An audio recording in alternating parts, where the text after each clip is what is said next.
தமிழ்நாடு நிதிநிலை அறிக்கை 2026-27 என்று வெளியிடப்பட்டது.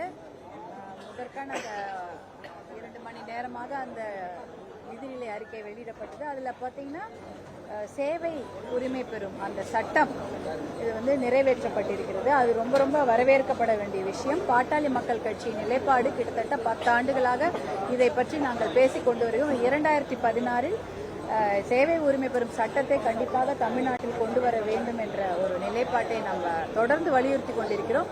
இந்தியாவில் பார்த்தீங்கன்னா 21 ஸ்டேட்ஸில் இருக்கு, 21 மாநிலத்தில் சேவை உரிமை பெறும் சட்டம் அமலுக்கு இருக்கிறது. 15 நாட்களுக்குள் பொதுமக்கள் விண்ணப்பித்து அவர்கள் பெற வேண்டிய அத்தனை திட்டங்களையும் அரசாங்க அலுவலகங்கள் அவர்களுக்கு வழங்க வேண்டும். அந்த திட்டத்தை தமிழ்நாட்டில் கொண்டு வந்திருப்பது எங்களுக்கு மிகுந்த மகிழ்ச்சியை கொடுக்கிறது. பாட்டாளி மக்கள் கட்சி அதை வரவேற்கிறது. அதே போல சில திட்டங்களான தாய்மாமன் சீர், அண்ணன் சீர் போன்ற திட்டங்களையும் வரவேற்கின்றோம். முதியோருக்காக ஒரு சிறப்பு திட்டங்களை இன்னைக்கு அனௌன்ஸ் பண்ணியிருக்கிறாங்க. பல மாவட்டங்களில் முதியோருக்கான ஒரு மையங்கள் ஏற்படுத்தப்பட்டு அவர்களுக்கு ஒரு நல்ல வாழ்க்கை கொடுக்கப்படும்னு சொல்லியிருக்கிறாங்க. அதை நாங்கள் வரவேற்கிறோம். ஆனால் நாங்கள் பெரிதும் எதிர்பார்த்தது விவசாயத்திற்கு கொடுக்கப்படும் முக்கியத்துவத்தை பற்றி தான் எதிர்பார்த்தோம்.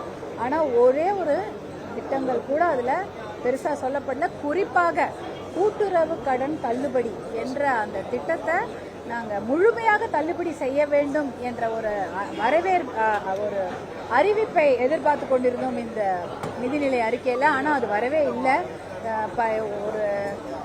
அதாவது அதை எதிர்பார்த்து விவசாயிகள் காத்து கொண்டிருக்கிறார்கள்.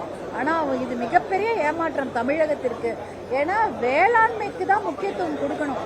ஒரு பட்ஜெட் அப்படின்னா அது 6% ஒரு குறைஞ்சது ஒரு 3% ஜிடிபியாவது வேளாண்மைக்கும் முக்கியமான துறைகளான கல்வித்துறை, வேளாண்மை துறை, ஹெல்த், அந்த சுகாதாரத்துறைக்கு கொடுக்கணும். ஒரு 3% கொடுத்துருக்கணும் குறைஞ்சது. ஆனா இங்க 1% கூட இல்ல. 1%க்கும் கம்மியாக இல்ல 1% கொஞ்சம் கூடுதலாக தான் இந்த மாதிரி முக்கியமான துறைகளுக்கு நிதி ஒதுக்கீடு செய்யப்பட்டிருக்கிறது.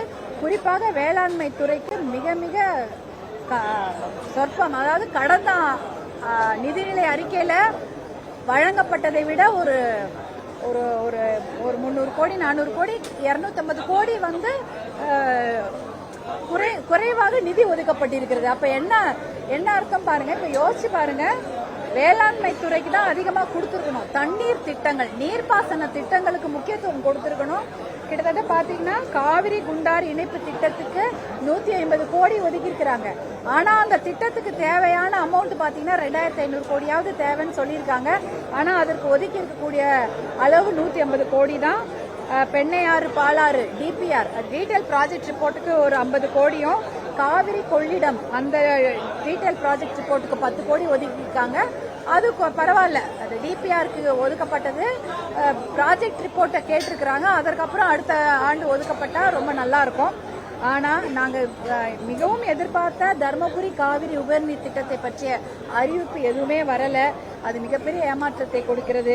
அதே போல அரியலூர் சோழன் பாசன திட்டம், அதை பற்றிய அறிவிப்பு வரவில்லை. காவிரி சரபங்கா திருமணி முத்தாறு இணைப்பு திட்டம், அப்படிப்பட்ட அந்த திட்டத்திற்கான பட்ஜெட் ஒதுக்கீடு பற்றிய அறிவிப்பு வராதது மிகப்பெரிய ஏமாற்றத்தை கொடுக்கிறது. அதுவும் வேளாண்மை துறைக்கு இந்த திட்டங்கள் டிபிஆருக்கு தான் அனுமதி கொடுத்திருக்காங்களே தவிர திட்டத்துக்கு அனுமதி கொடுக்கல. அப்படியே அந்த திட்டத்துக்கு கொடுத்திருந்தாலும் ரொம்ப ரொம்ப கம்மியா கொடுத்திருக்காங்க.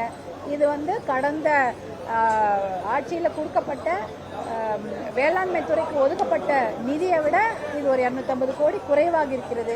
அதே போல பள்ளி கல்வித்துறை, அதுலயும் பாத்தீங்கன்னா கிட்டத்தட்ட 4000 கோடி குறைவா இருக்கு. 48,000 கோடி பள்ளி கல்வித்துறைக்கு, அதாவது கல்வித்துறைக்கு கொடுத்திருக்கிறாங்க கடந்த ஆட்சி காலத்துல. இந்த ஆட்சி காலத்துல இப்ப பாத்தீங்கன்னா 44,000 கோடி தான் ஒதுக்கப்பட்டிருக்கு. 4,000 கோடி குறைவா இருக்கு கல்வித்துறைக்கு. இதெல்லாம் ரொம்ப எப்படின்னா முக்கியமான subject education, health and agriculture, இந்த 3க்குமே நிதி ஒதுக்கீடு குறைஞ்சிருக்குது.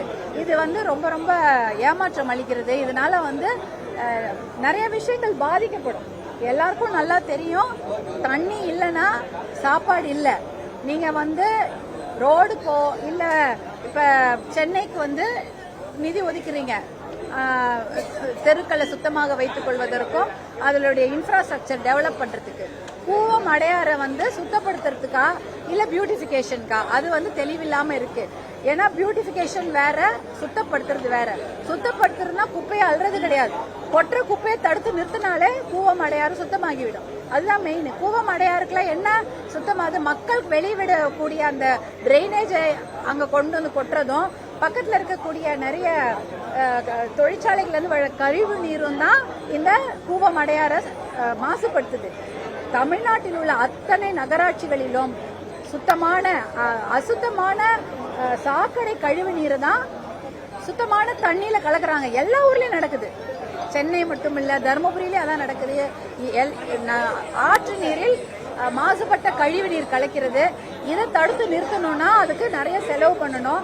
இது கூவம் அடையாறு ஏற்கனவே இது மாதிரி 100 முறை அனௌன்ஸ் பண்ணிட்டாங்க.